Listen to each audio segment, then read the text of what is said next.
Hello everyone, welcome back to my Unreal Engine open world tutorial series.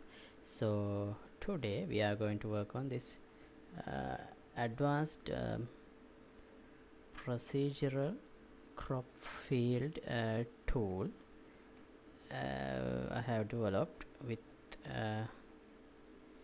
instanced static meshes, using instanced static meshes. So as you can see here, I have defined a spline like this, and that spline defines the boundary of this crop field. So if I want, I can modify it like this. Let me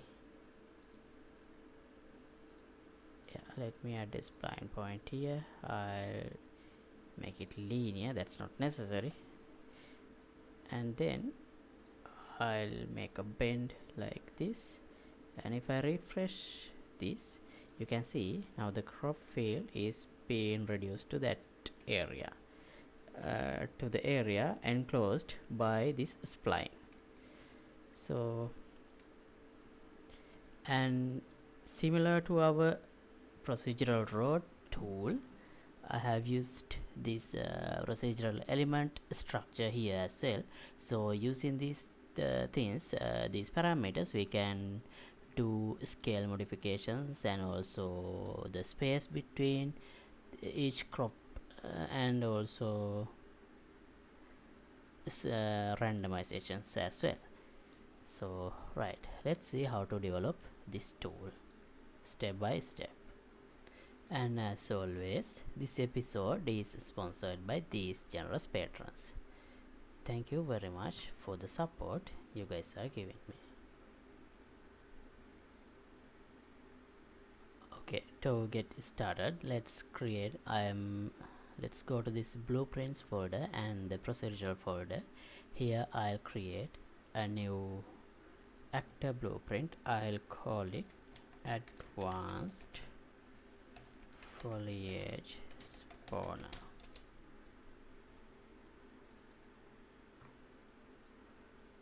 Right, now the first thing I need is, here I need a spline component to define the boundary of the area we are working on. I'll make it a little larger by default. This doesn't have to be, I'll make it a linear point so it's easier to work with.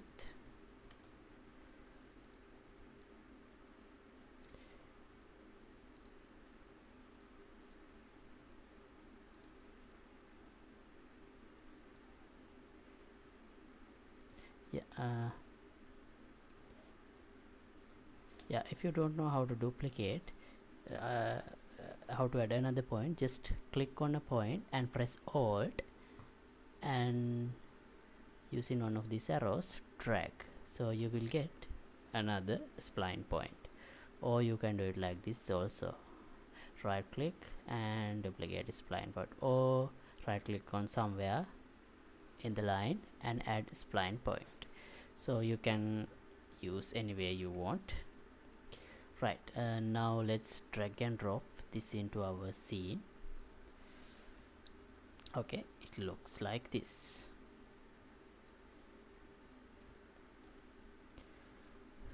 Right, now the first thing I need is, I need a way to identify the points inside this polygon created by this spline.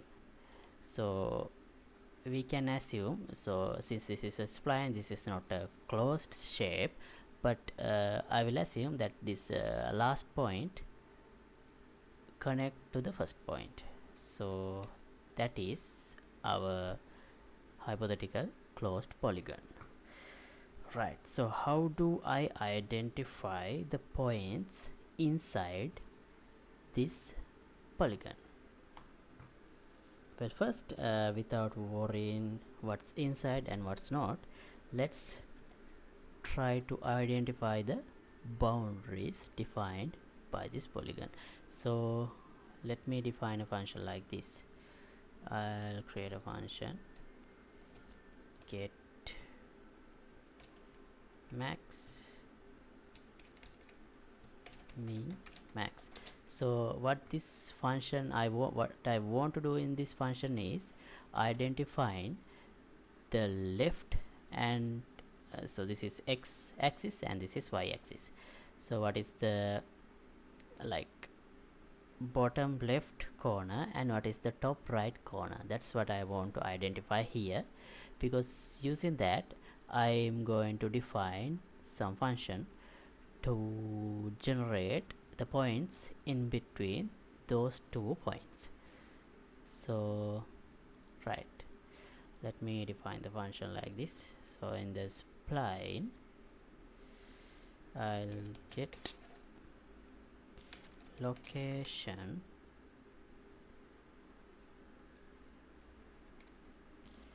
at distance along a spline. I will get it in world space. I'll promote the distance to a variable. I'll call it distance. This should be a local variable. I don't need it outside. So promote to local variable distance. Initial value would be 0. And I need 2 more variables, vectors.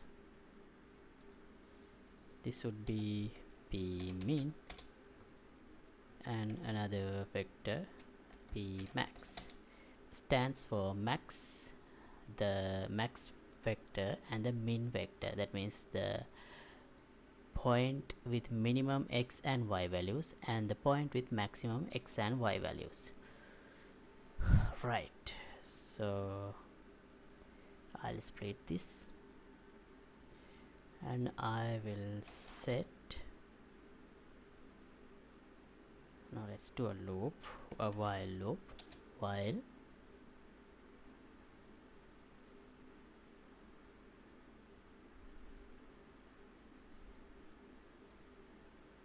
distance is smaller than the length of the spline. I'm gonna do this. Set p min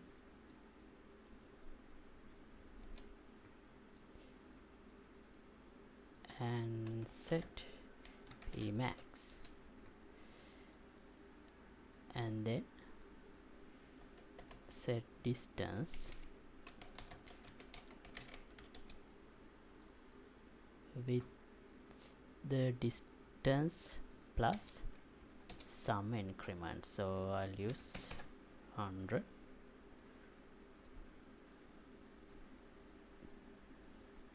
So how do we set p min and p max?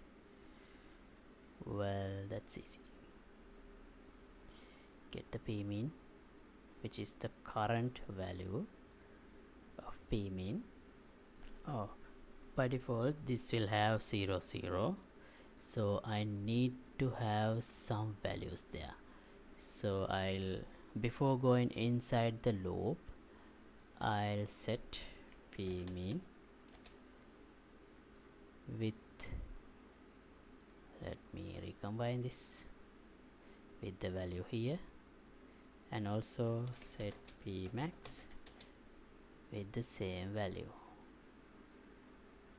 like this. So they will have some value, so otherwise we will get some wrong results.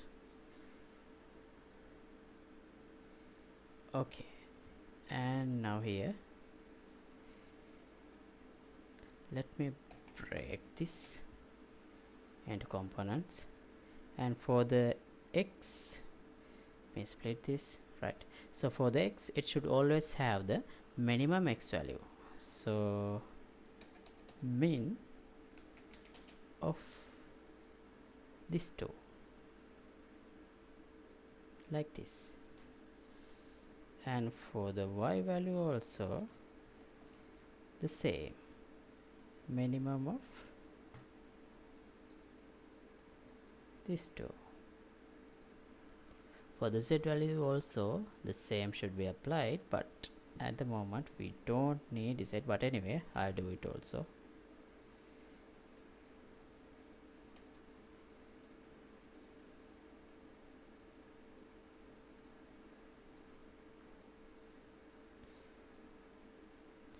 Right, like this. Now I think you have guessed by now. So for the maximum I'll get the P max and split. So here we need to get the max float from either this one or this one. I need two more. For y also the maximum y value of this one and this one, and for the z also the same method. Now I can set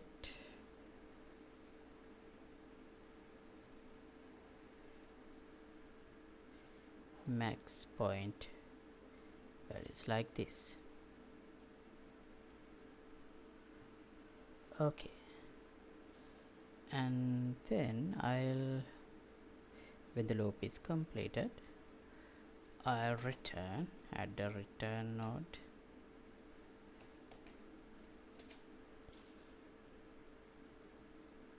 p min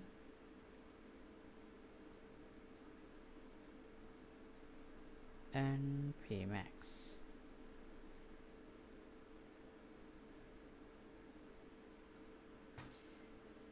Y1 here.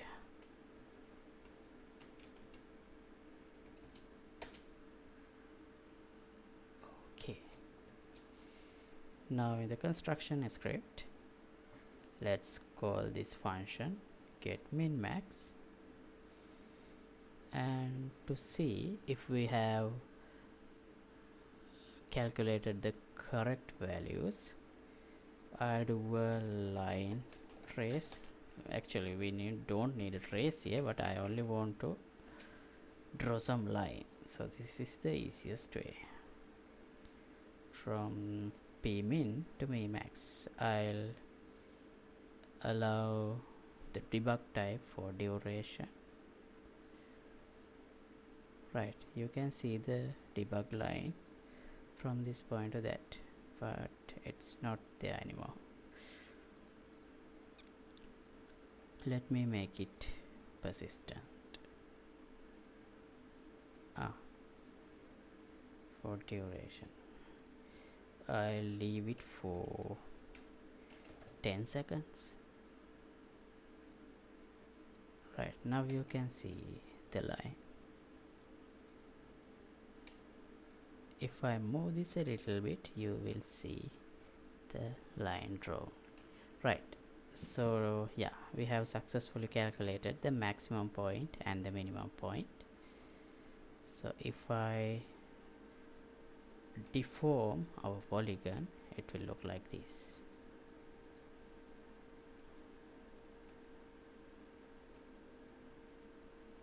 Okay, so yeah, we have the max point and minimum point.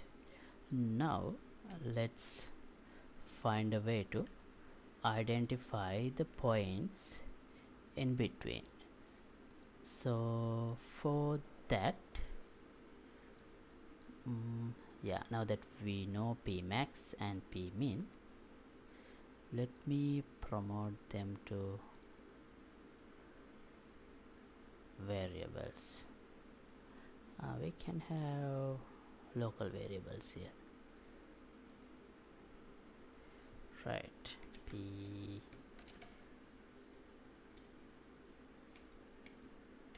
min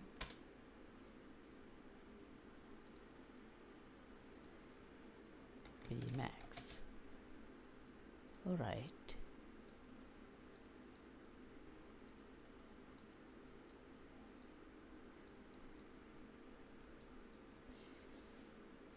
Right, now starting from the minimum point,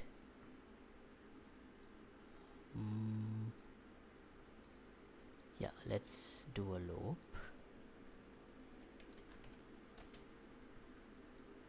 The condition is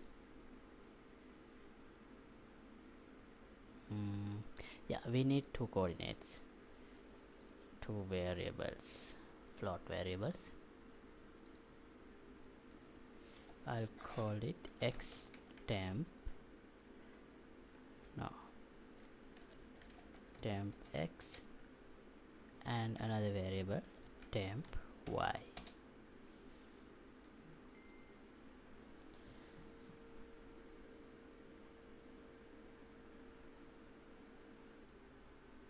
Okay,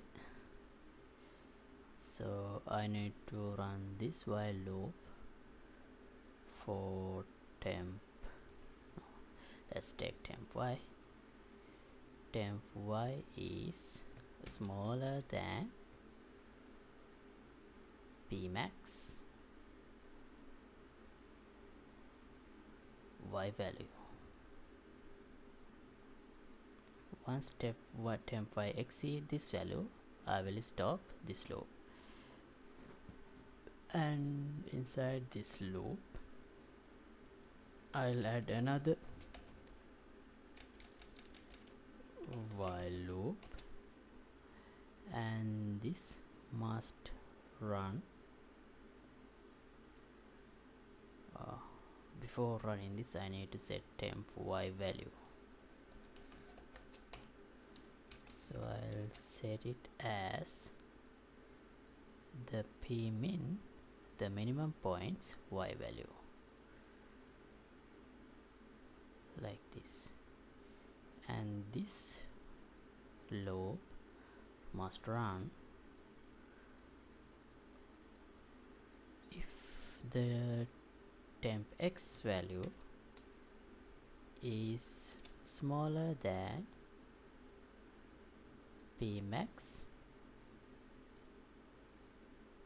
x value. That means it is smaller than maximum x value of this polygon. Okay, now once this is completed, I will increment set temp y. This should be I'll call it y distance.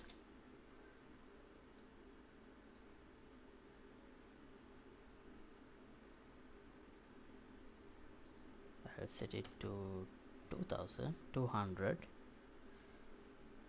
I'll make it public so I can change that value from the details panel. And inside this loop body, yeah, I'll do another line trace just to show the points.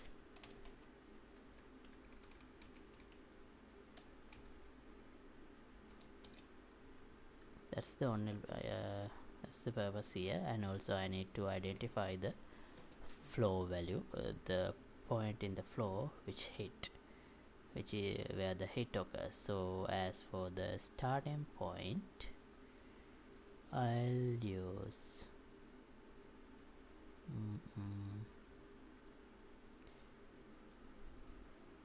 let's do it like this.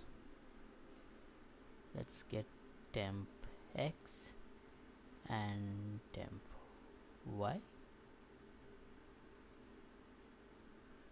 Make vector with x, y, and for the z value I think I'll just use this one.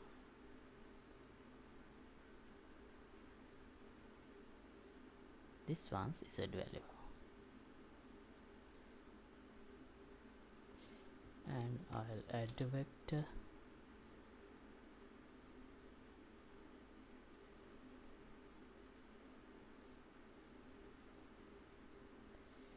I'll call this, I'll promote this to a parameter, and I'll call it volume height. So this is the height of the volume, height of the polygon when it become a 3D object. And I'll make this one like this. I'll reduce it. So now we have a starting point and an end point.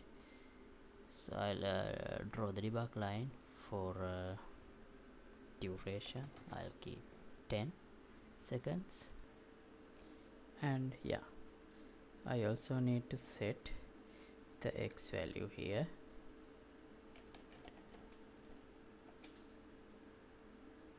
For that I'll also use the minimum X value.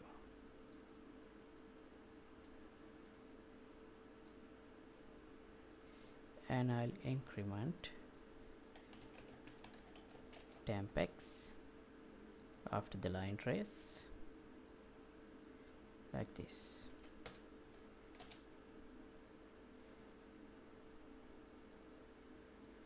I'll call this one, I'll promote it to a variable, and I'll call that X distance.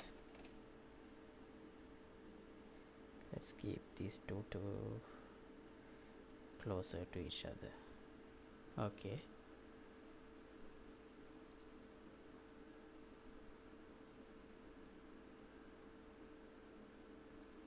This should be I'll keep it as 200.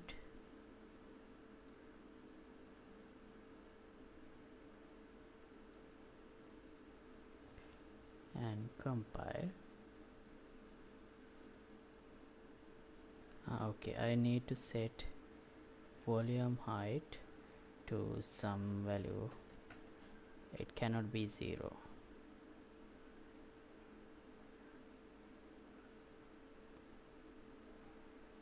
Okay, here I have done a small mistake.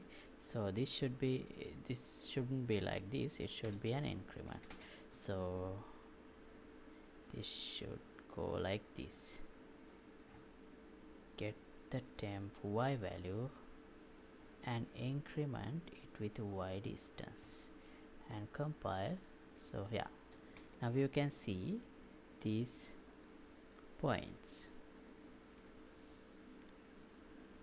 So these are the points.